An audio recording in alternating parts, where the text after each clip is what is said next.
Hey everybody, welcome. Subby here with Subby's Weather Talk, and of course we got the whole crew here tonight. We've got Matt with 417 Storm Chasers down in Springfield. We got Derek Dunn, Storm Chaser, and he is representing, of course, hometown Nader boys here in West Central Missouri.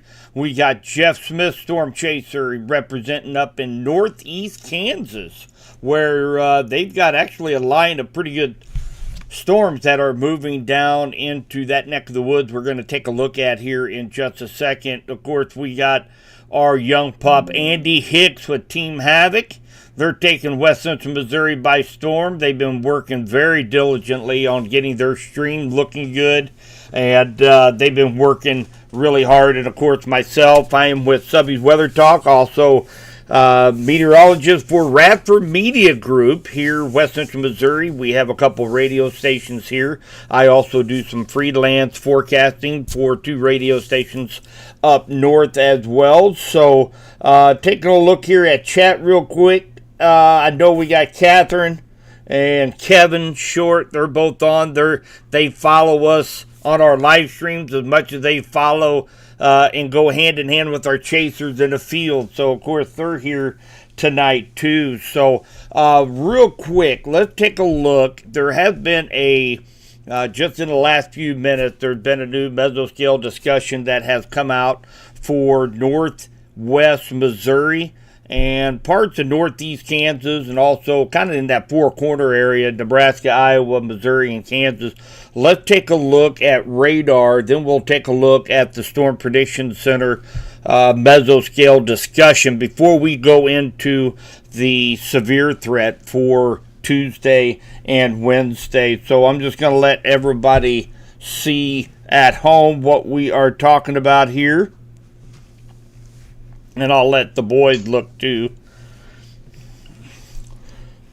So we do have a line of thunderstorms that is stretching really from Lincoln over to Omaha, over toward Des Moines, Iowa. Let's go to a little closer radar look here. You can see a pretty impressive line of thunderstorms. We actually have several severe thunderstorm warnings. We have a couple tornado warnings out here near Hays, Kansas. And if we put this into motion, you notice that it is dragging down very slowly to the southeast. Now, it will be going into more stable environment as it continues to move off to the southeast. However, they do have a new mesoscale discussion out for this area that includes some of northeast Kansas as well as northwest Missouri. So let's take a look at that here real quick. So basically, severe potential increasing. A small watch may become necessary, and that's really going to be for this area here, northeast Kansas, northwest Missouri. Really, once you get down probably just around Kansas City, maybe point just a little bit north, we start to lose some of those ingredients for those thunderstorms to be able to survive. But nonetheless, the Storm Prediction Center is showing the possibility, at least, to see a very small area watch that's going to include parts of northwest Missouri, northeast Kansas, and any counties here in southern Nebraska, southern Iowa that might not be under a watch currently. So do know we do have some viewers up here in northwest Missouri, Smithville, Maryville, up there near St. Joe. So wanted to kind of give them kind of a heads up of what we have going on. And again, pretty intense line. And one thing I'm noticing is this leading edge of this line right here. It is kind of bowing out a little bit. And if you notice, we do have a new severe thunderstorm warning that is going to be posted right here along the leading edge of this line of storm that is beginning to bow out just a little bit. Let's take a look at velocity here. We are quite a ways away from any radar. This is kind of no man's land. I think Jeff Smith can kind of tell you that this area up here is kind of no man's land. It's kind of in between all the radar sites between Topeka, Des Moines, Omaha, Kansas City. So, but there is some strong wind, looks like up here around Waverly, Greenwood, Ashland. And of course, this is going to be down here in southeast Nebraska. So, definitely want to keep weather aware if you live up here in northeast Kansas, northwest Missouri, for that potential of seeing some strong straight line winds. I don't think there's much of a hail threat because the upper atmosphere is really not all that productive of hail up here in this area tonight. It's not real cold up at the upper atmosphere for tonight, but you get a strong supercell, you always stand that chance to see some hail. But I think strong straight line winds is really going to be the biggest threat with any of these storms. So now that we have kind of covered that a little bit for everybody, and again, just wanted to kind of give you guys a heads up in that area. There are some strong storms that are moving up into your direction. Good evening, Robin. Hello, Dan. So let's jump over. So tonight, what we're going to do, we're going to take a look at. I'm just going to run through real quick what our hazards are going to be.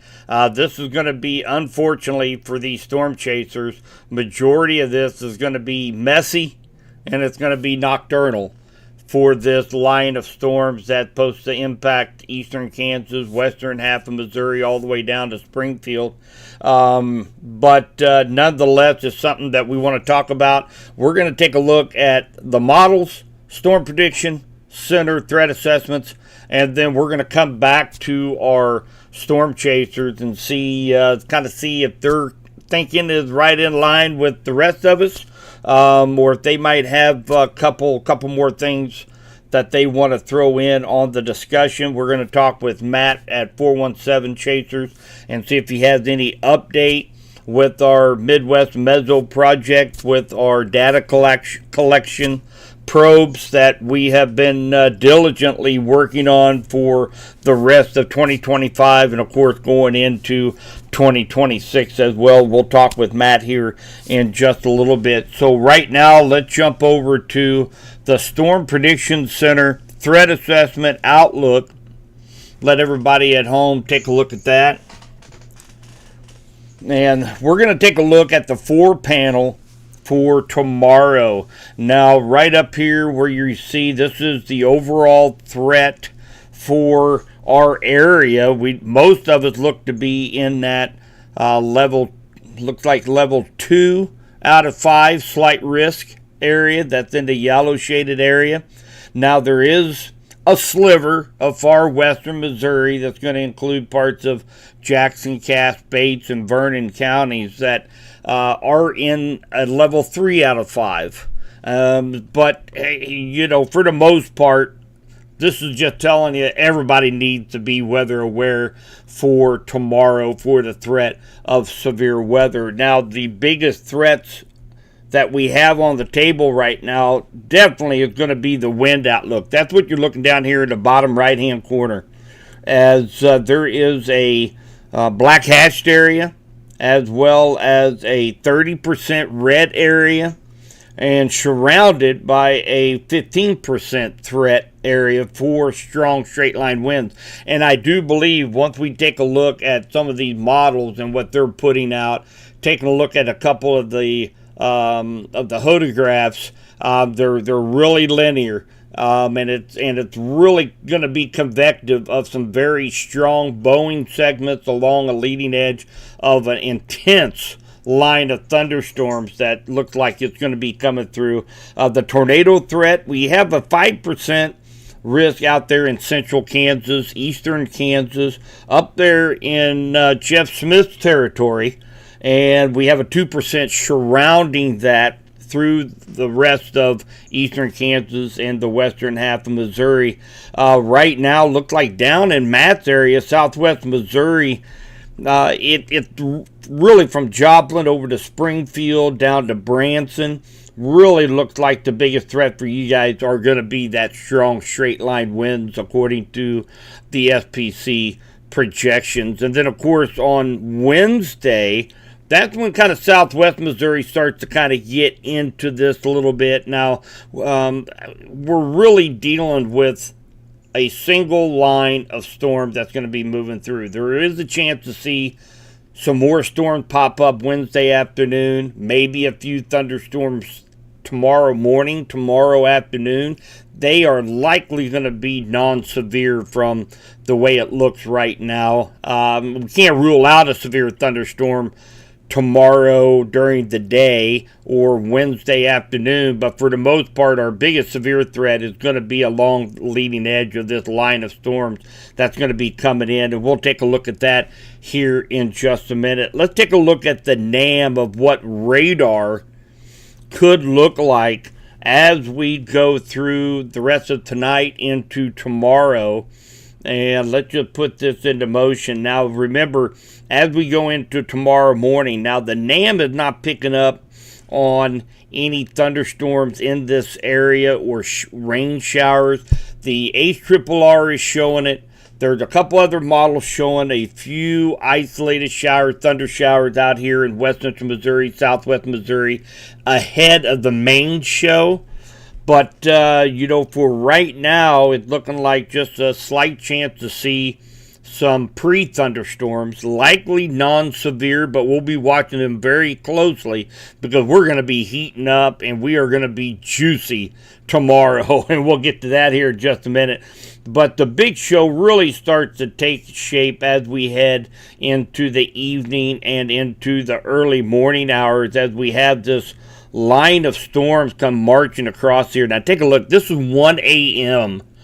right now, and look at that Boeing segment right now. That is a huge Boeing segment, likely 70, maybe 80 mile per hour winds out ahead of this line of storms. So I think that's why we're getting that high risk for strong straight line winds as being the primary threat. But everybody knows here in our live stream, and a lot of you viewers at home know that just because it's the line of storms, what's notorious here in our neck of the woods in eastern Kansas, western Missouri, is going to be for those spin-up, fast-acting possibility of tornadoes along the leading edge of this line. We'll be watching that very closely as well. And then as we go early in the morning, it heads on down towards Springfield, Joplin, Neosho, Branson. And then notice, come Wednesday morning, as well as Wednesday afternoon, once we start to heat in the heat of the day, there are a few pop-up thunderstorms. Now, the atmosphere is going to be worked over something fierce. We're not going to be having too much instability left over from everything that I'm seeing, but we definitely need to keep a very, very close eye. We're still going to have temperatures hovering in the 80s. We're going to have high dew points. We're going to have some juiciness into the air. So we're going to be watching these storms on Wednesday afternoon very closely, but then it kind of moves on off as we head into Wednesday night and into Thursday. Now, taking a look at temperatures tomorrow on Tuesday, and we're going to be in the mid to upper 80s to low 90s up in northeast Kansas. So we're really going to be warming up tomorrow. Take a look at the dew points. Man, you're talking about juicy. The dew points are going to be up there in the mid 70s, which is actually higher than what it is at the equator right now, everybody. So, welcome to, eastern Kansas, western Missouri, so home of the equator.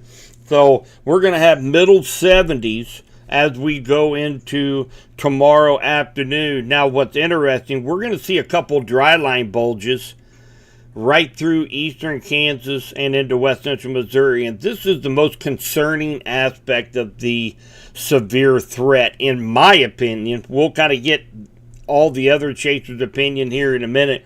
But watch as we go into time and go into the evening hours tomorrow night.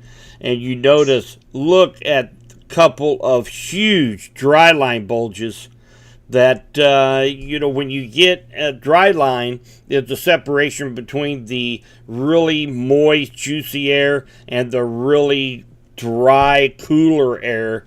And now the only thing that maybe our saving grace, we've got dew points of 75 in Clinton, and then on the other side we have dew points of 65. Now, it is going to be enough. It's going to be a driving force for bow echoes.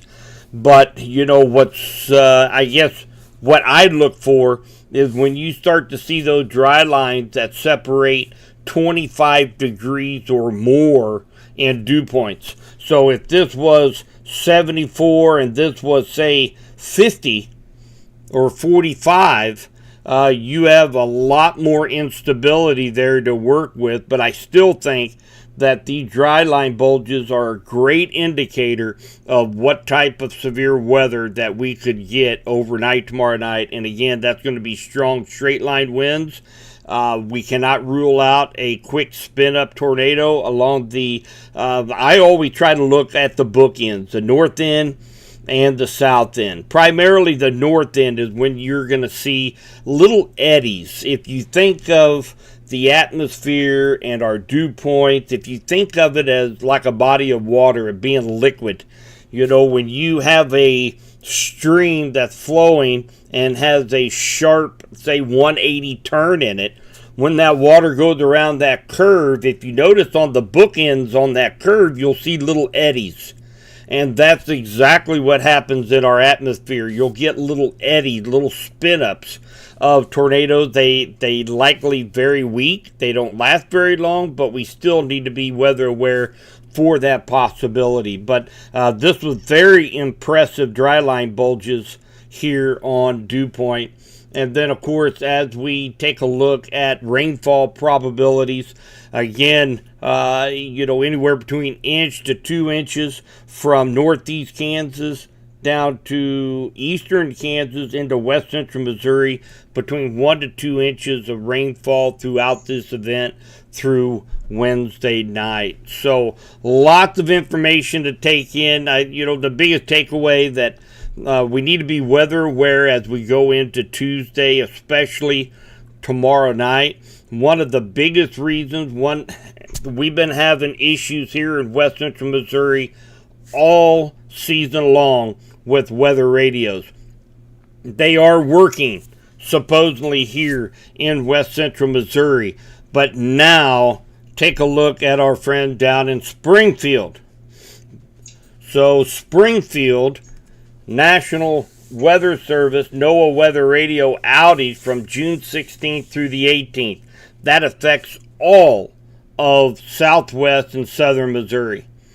So you are not going to be able to utilize weather radios throughout this event. It will not wake you up. Do not count on it waking you up tomorrow night. You're going to have multiple means to be able to obtain your warnings, watches, advisories.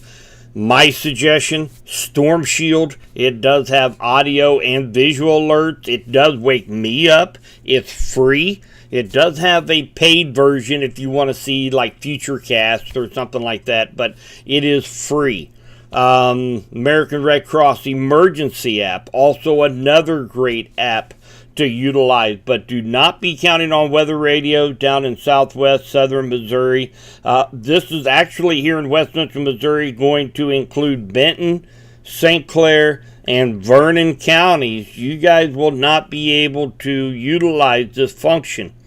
Now, if you want to, you can go to 162.500. That is the Clinton Tower, and if you can hear it, you're likely going to be getting around your area warnings. But if you can't hear it very good, again, I definitely recommend have alternative methods to be able to get your warnings as we go into the overnight tomorrow. So again, this is something that here in west central Missouri we've been plagued with for all season, several times that we have not been able to utilize the weather radios.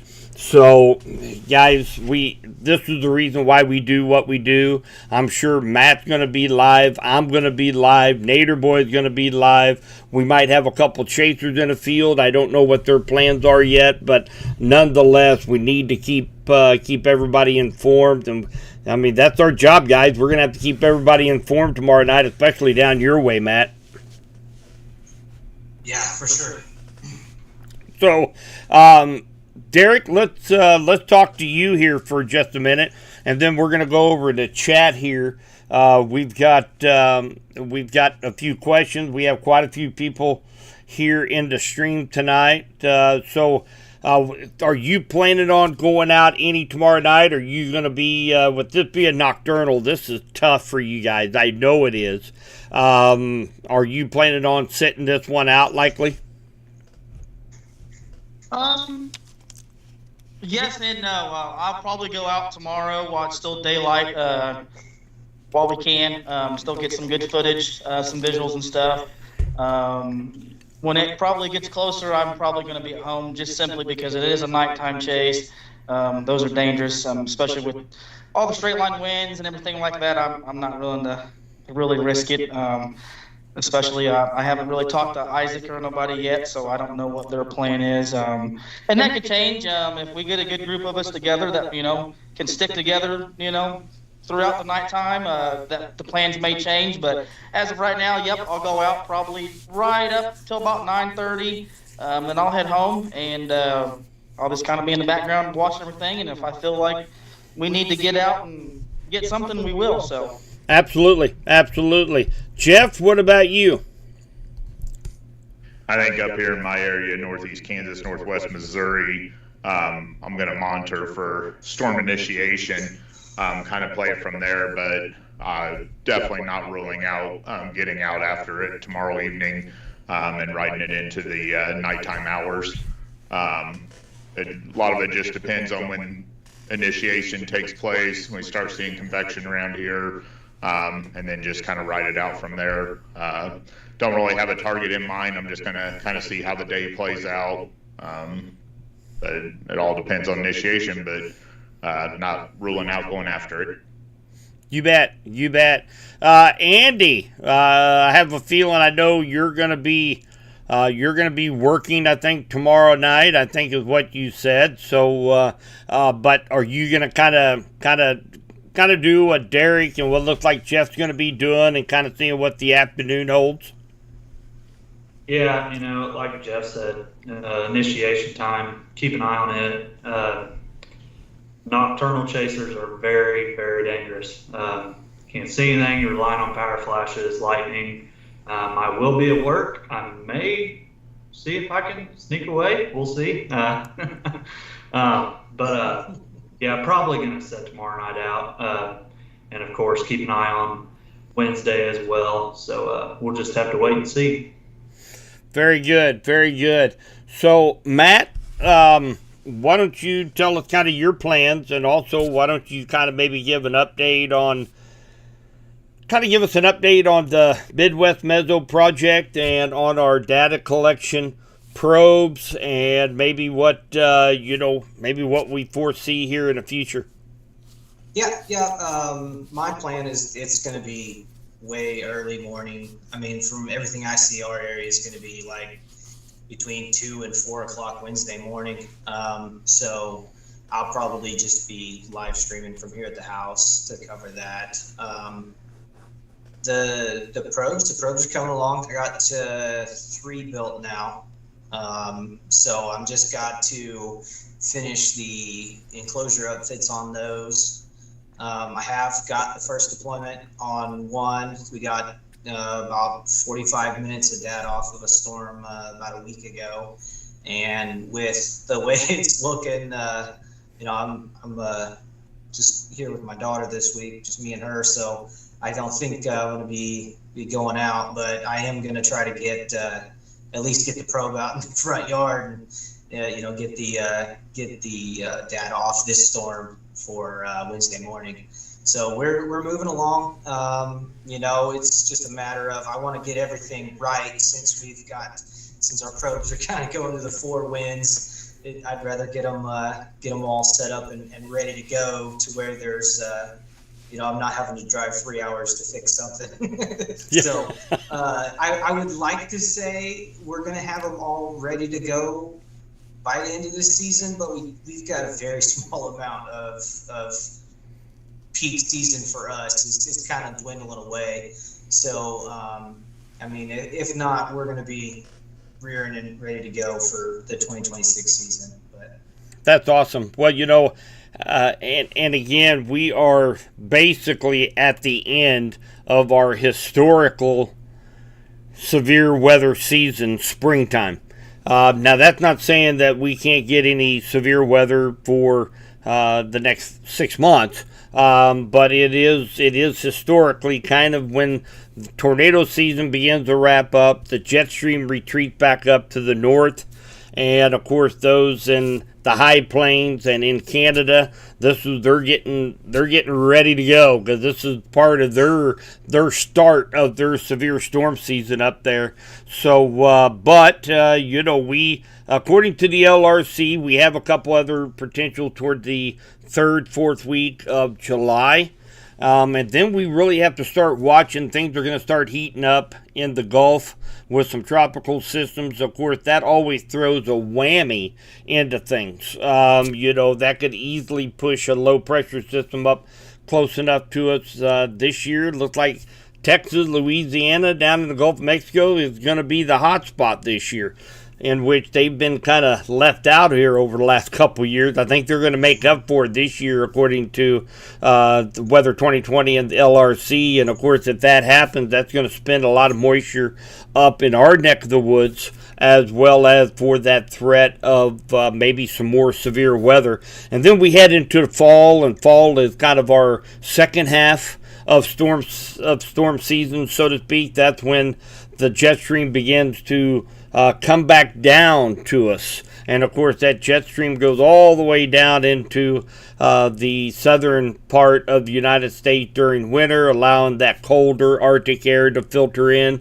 So, of course, during that transition time, we have a kind of a second half of severe storm threat as we go into September, October, sometimes even into the first week or two of November. And then we start it all over again.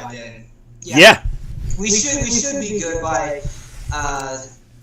July is going to be close, but for sure by August, I should be able to have all the probes delivered to everybody by then.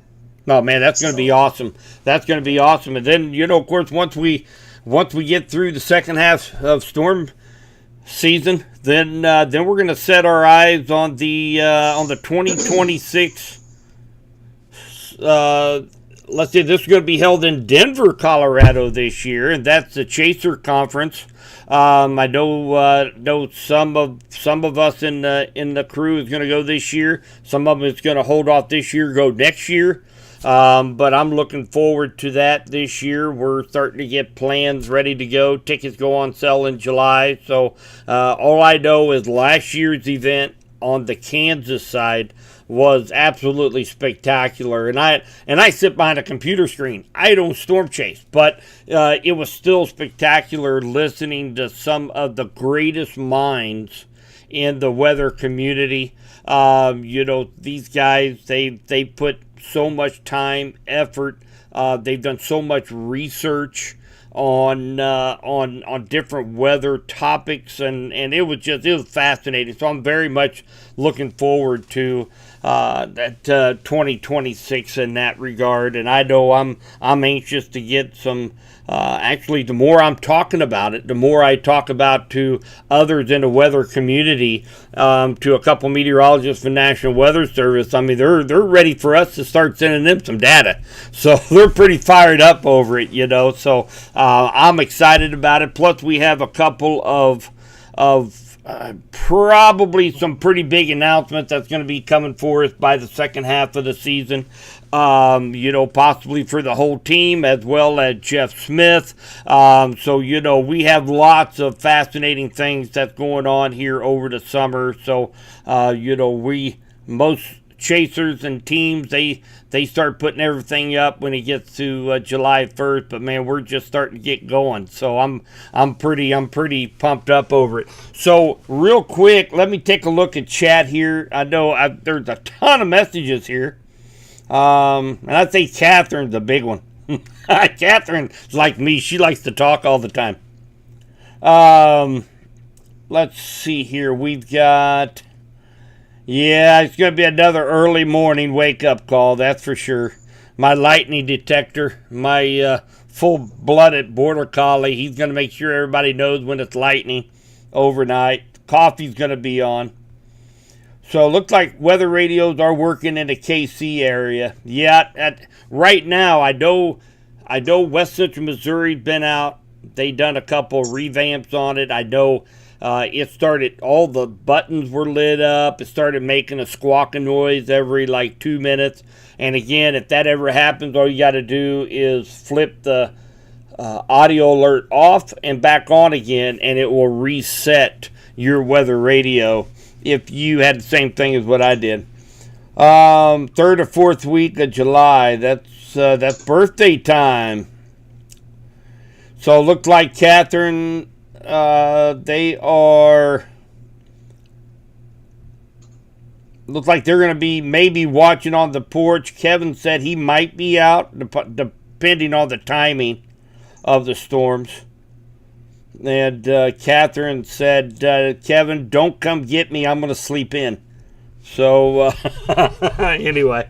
But, so we do have, we got some brand new data that I want to show you guys. This is going to be the HRRR. That this is new data to come out, and we'll take a look. And the HRRR is showing some thunderstorm development a little bit earlier than what the NAM did. And so let me show everybody at home what we're looking at, and I'll share with you guys as well. So as we this, and again, this is brand new HRRR. We're going at 6 o'clock, 7 o'clock tomorrow morning, and notice it's around noon, and we do have some thunderstorms in and around West Central Missouri, also some up here in Northeast Missouri as well. They don't look all that strong. Let me back it up a notch here. Let's take a look at a sounding here real quick. We don't have a cap in place. We got plenty of CAPE. Remember, CAPE, that's the energy measured in joules. That's convective available potential energy. That's what drives these storms. What time was that? We're at 81 degrees already with the dew point at 72. Wind shear, we don't have much wind shear. So this is with the temperature being below zero. Once we get up here to around the 20,000 feet mark, hail will likely be maybe a possibility. According to the hodographs, we're looking at strong straight line winds as well. Pretty linear. So strong straight line winds, maybe some hail possibility with any of those afternoon thunderstorms. So now that's something that the NAM was not picking up on with this early activity. It showed that we were under a pretty good cap. And then as we go to noon, and then we go into 2-3 o'clock time frame, now we have even more thunderstorms HRRR is showing. Let's take a look up here in Henry County. We got a pretty stiff mid-level cap going on in here, but if any thunderstorm should happen to break, we do stand the potential to see some strong wind gust. We've got what's the effective outflow? Yeah, 60 mile per hour winds. So we could see some very borderline severe storms. Strong to severe tomorrow afternoon. HRRR does a really, really good job with placement and identifying when these storms are going to be popping up, especially now we're kind of within that 24-hour time frame. But be interesting to see what these models are going to be showing tomorrow morning when we wake up. And then, of course, once we go through the afternoon into the evening, there's our big boy. There's the main show that's going to be moving across all of eastern Kansas and up here toward the Kansas City, far northeast Kansas. Paying close attention on this area for, and again, this is going to be the northern bookend of the potential Boeing segment for the potential of any spin-up thunderstorms. This is 1 a.m. and then 2 a.m., 3 a.m. Let's take a look at Henry County again. So, yeah, very strong straight line winds. Effective shear 120. So that's let me do my math. What is that? 70 mile per hour. What's 52 knots? For all you smart guys out there, is that about 70 mile per hour?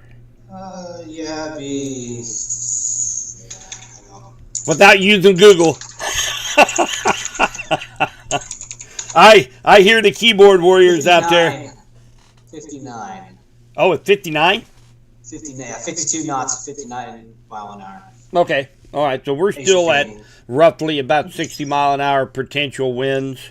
But again, the more this thing bows out, we got that rain cooled air pushing that Boeing segment out. We could see some greater than 60 mile per hour winds as this makes its way. Now it's looking like here. Let's see here. Say like right around 6, 7, 8 o'clock. Central Kansas. East Central Kansas. Boy, it's looking pretty gnarly out there. Let's take a look at a. Let me get something without having any interference here. It still has a little bit of interference. And for those of you that actually use SKU-Ts at home, remember these lines right here, these pink lines, you see my cursor going here? You don't want any of these lines going up. That means you got a lot of interference. You don't get real good data from SKU-Ts when it's being influenced. Typically that means you're clicking right in the middle of a storm. So sometimes it puts some pretty false readings out there at you. Common mistake. Let me see what we got here. That's a little bit better representation. Notice these, they're all on the left side of this vertical line. So this is kind of more of a true representation. And man, look at that photograph. Holy moly.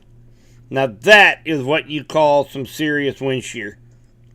Right there. When you have that upside down U, take a look at the wind barbs over here. This is where you see the changes of winds and height. You're going up in height as you go vertically.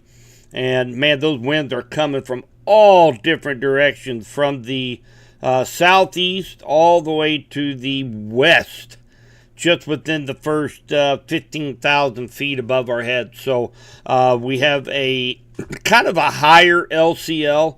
That's the liquid condensation level. That's where clouds are going to be forming. You kind of want that down below the 850 level, where you actually have some lower level.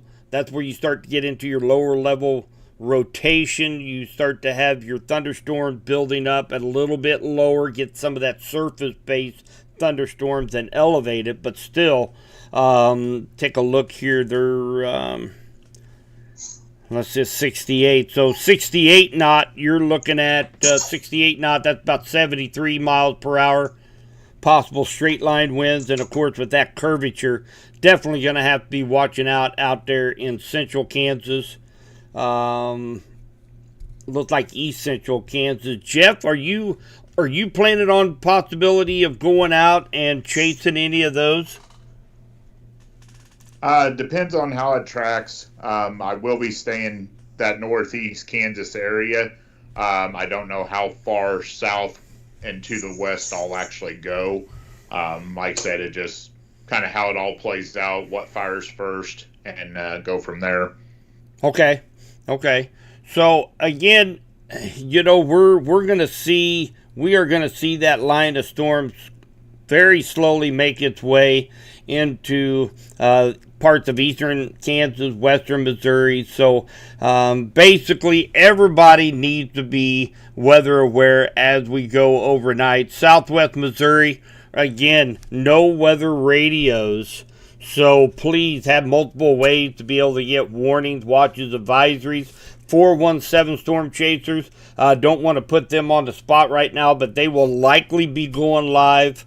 I will be live in the early morning hours, and I'm probably going to go ahead and plan on staying live through the early morning hours as this continues to Southwest Missouri. And the main reason, again, is because of no weather radios. I mean, really, if you're watching this stream, make sure you get word out on that because people go to bed, if they don't know about it, they go to bed, set their weather radio, not thinking about it, and then you get 85-mile-an-hour winds or a possible spin up, and they don't get that notification.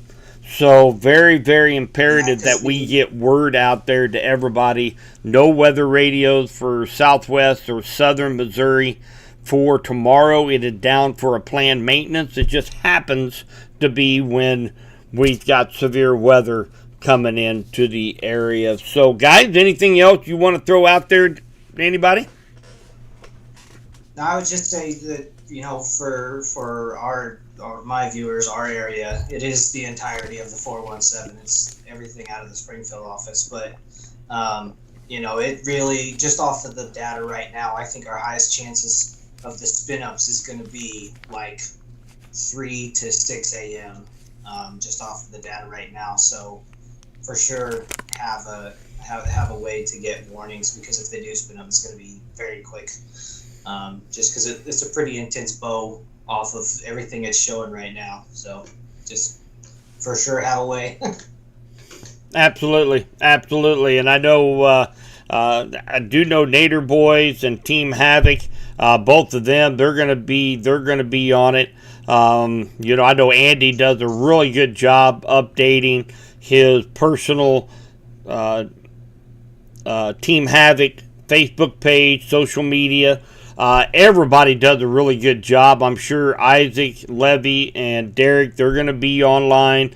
Jeff's going to be there. Hopefully we'll have Jeff live streaming so I can throw him up there. I'm going to get kind of bored with no chasers out there in the field come tomorrow night, guys. You got to look out for a brother. But, and of course I will be there at the weather studios. We'll be tracking this line of storms as it moves through here. So, Jeff, I do have a young lady up here in Kansas City, Kansas, that says that if I do not take care of her and warn her, she's counting on you, Jeff. So... Might have a pretty good idea who that is. Yeah, that could be my sister. She always gives me crap. But yeah, it's and again, I think looks like we got Nader Boys in the house. But so yeah, looks like Isaac made it. He wanted to jump in here. He got a call at the last minute right before we went live tonight. So Isaac wasn't able to make it, but he's in our chat.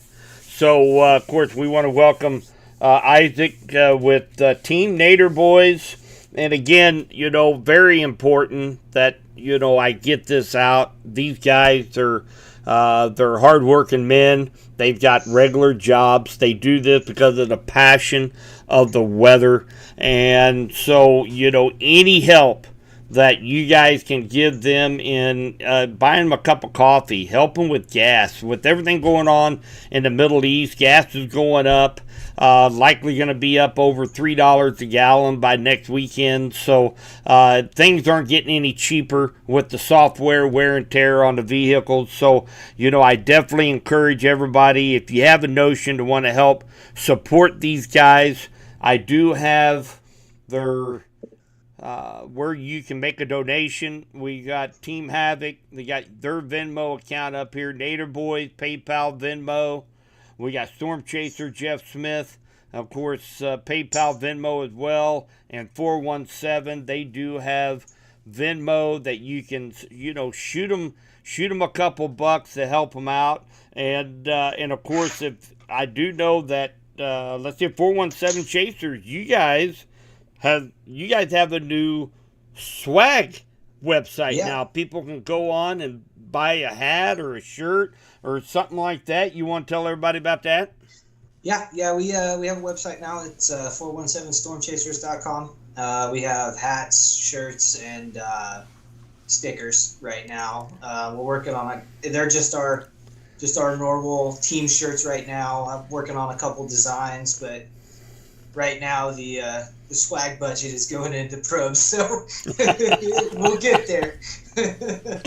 That's great. That's great, and I think Andy and Team Havoc, I think they're working on getting some swag available for people to be able to buy and approach, a portion of those, the shirt, the hat you buy, all of that goes to help also in funding their trips, their snacks, their coffee, their fuel. So if anybody wants to help these guys out, again, I'll throw it on the board one more time in case you need to get a pen or pencil.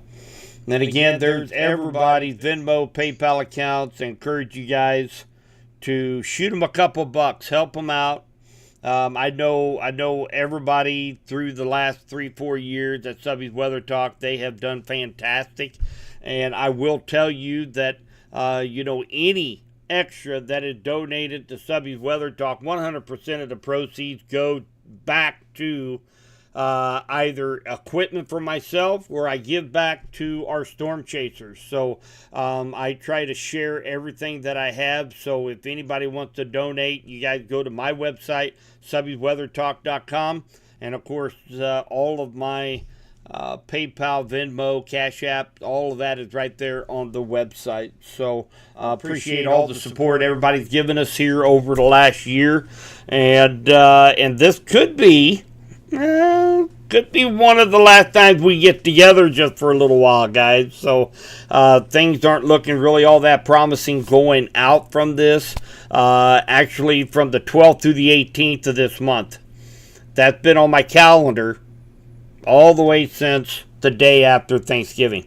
So it's up on my dry erase board. I've showed a lot of viewers. I showed the Storm Chasers the Weather 2020 LRC Storm Prediction Calendar. Highlighted this date for some severe weather right smack dab where it had said it was going to happen here back several months ago. So, I utilized the LRC for long-range forecasting produced by it was founded by Gary Lezak, former meteorologist for KSHB up in Kansas City. I've been following him now for almost over 25 years since he started noticing that there is a cycle that sets up every year, begins around October 6th. And then once we find out the length of the cycle, we can make that go for the next 10 months. And so if we know what's going on day 10 of the first cycle, we're going to know what's going on day 10 of the 11th cycle in July. So fascinating methodology. And I am proud that Subby's Weather Talk is actually a corporate partner with Weather 2020 and Gary over with the LRC. So, we've had plenty of time to prepare. And again, there's always a ripple out there. And of course, down in southwest Missouri, southern Missouri, no weather radios to depend on as this storm system comes through tomorrow night. So again, I'm stressing again for about the fourth time, make sure you have alternative methods to be able to receive watches and warnings. And see if there's anything else here. Make sure you tell Catherine tells everybody she wants a tornado for her birthday, and it's on I think she said July 13th. July 13th. So maybe we can get Catherine a tornado for her birthday, wrap it up in a bow. If any of you guys seen or follow Storm Chasers, I think all of us was in awe over Storm Chaser events of a very photogenic tornado that was captured this evening. So definitely encourage you guys to jump on YouTube if you enjoy watching that kind of thing. He captured just an incredible photogenic tornado. So I think all of us was kind of in awe over that one. So, all right, guys. So that's all I've got for. Hi, Lucky. Good evening. That's all I've got for you guys for this evening. And again, real quick, let's jump over to the Storm Prediction Center and go over the threats as we go into tomorrow.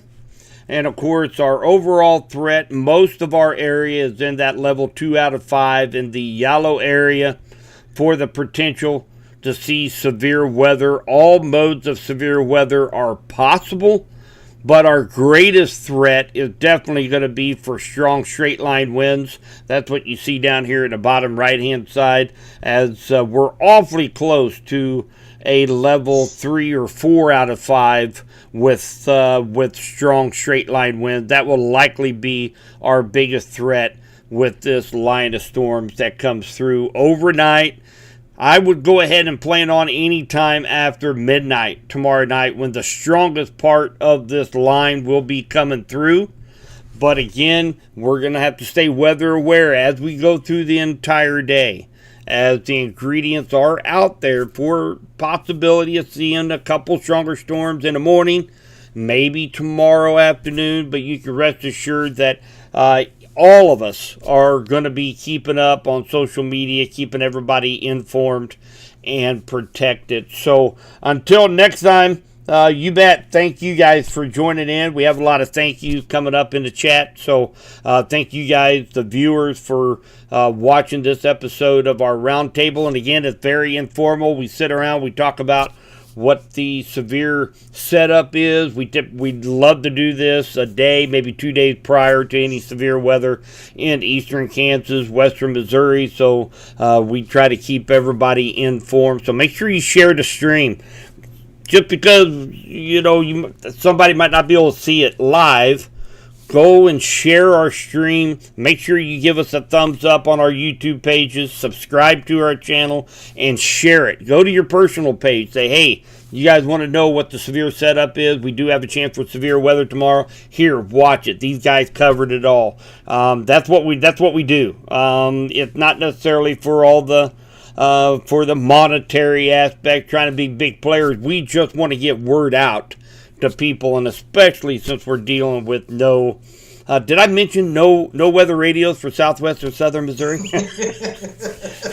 So again, I'm pushing this as hard as I can just to make sure everybody has a way to get those warnings out there. So thank you guys for tuning in. Until next time, we'll be talking to you all soon.